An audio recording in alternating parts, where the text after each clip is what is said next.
नील आपके पास लौटेंगे। हमारे साथ कौसर हसन भी जुड़े हुए मुस्लिम स्कॉलर के तौर पर। कौसर जी, सबसे पहले आपका स्वागत। और देखिए, लगातार जिस तरीके से कार्रवाई हो रही है, कैसे देखते हैं आप इन कार्रवाइयों को?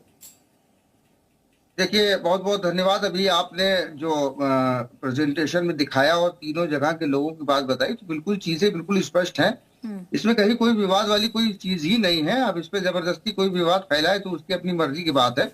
सबसे पहले आपने कुशीनगर के मामले को दिखाया कि वहां के गांव वालों ने ही बताया कि इसको अवैध रूप से बनाया गया था, और उसके बाद उसकी जो है वो पूरी प्रक्रिया चली, जैसा कि किसी अतिक्रमण को हटाने की जो प्रक्रिया होती है, वो सारी प्रक्रिया को अपनाया गया और उस प्रक्रिया पर को पूरा समय दिया गया। तो जाहिर सी बात है, जब उनके पास कोई साक्ष्य मौजूद नहीं था तो उसका कोई वो काट लेकर के नहीं आ पाए, तो अब इस पर कोई कार्रवाई होती है तो उस पर कोई एतराज नहीं होना चाहिए। और रही बात जो मस्जिदों से लाउड स्पीकर हटाने वाली बात, तो ये कोई सरकार का फैसला नहीं है। इसके बारे में तो कोर्ट ने पहले ही एक गाइडलाइन जारी की थी कि इतने डेसिबल मानक तय किए थे लाउड स्पीकर के, और 2 लाउड स्पीकर का मानक तय किया था। तो जिसके पास जो तय मानक से अधिक चीजें हैं उनको हटाया जा रहा है। मैं भी एक मस्जिद की इंतजामिया कमेटी का सेक्रेटरी हूँ। हमारे पास भी नोटिस आया था और उसको जो हमने उसको दिखवाया तो उनको बिल्कुल सही लगा और उन्होंने उसको बिल्कुल सही मान लिया।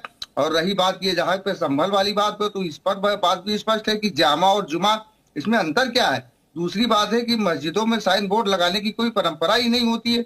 अब एएसआई या कोई विभाग लगा रहा है तो उसकी अपनी मर्जी की बात है। किसी के बोर्ड लगाने से कोई वो स्वरूप थोड़ी बदल जाता है। जो मस्जिद है वो मस्जिद है।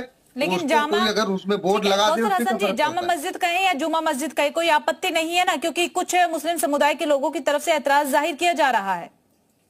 जामा मस्जिद का मतलब ही होता है कि जहाँ पर जुमे की नमाज पढ़ाई जाती है। देखिए, मजहब इस्लाम के को जो नियम है, उस नियम के मुताबिक जो मस्जिदें होती हैं और अन्य मस्जिदों में, और एक जहाँ पर जुमे की नमाज होती है उसमें अंतर होता है। पहले तो जुमे की नमाज जो होती थी सिर्फ शहरों में होती थी, बाद में उसको फिर ग्रामीण अंचलों में भी होने लगी। तो जिस मस्जिद में जुमे की नमाज पढ़ाई जाती रही हो ऐतिहासिक रूप से, उसको जामा मस्जिद या जुमा मस्जिद ही कहा जाता है। दोनों एक ही चीज है, शब्दों का हेरफेर है, सबसे बड़ी बात है। दूसरी बात यह है कि कोई साइन बोर्ड लगा देने से किसी चीज का स्वरूप नहीं बदल जाता है। अगर पानी है, पानी के तालाब को अगर कोई ये कह दे कि ये पानी नहीं, ये नमक का तालाब है, तो साइन बोर्ड से थोड़ी वो नमक का तालाब। ठीक है कौसर जी, लौटेंगे आपके पास। एक बार विशाल का रुख कर लेते हैं। विशाल, देखिए, वहां पर जो मस्जिद बनाई गई, आपने लोगों से बातचीत की तो उनका ठीक है। कौसर जी, आप कुछ कहना चाह रहे थे?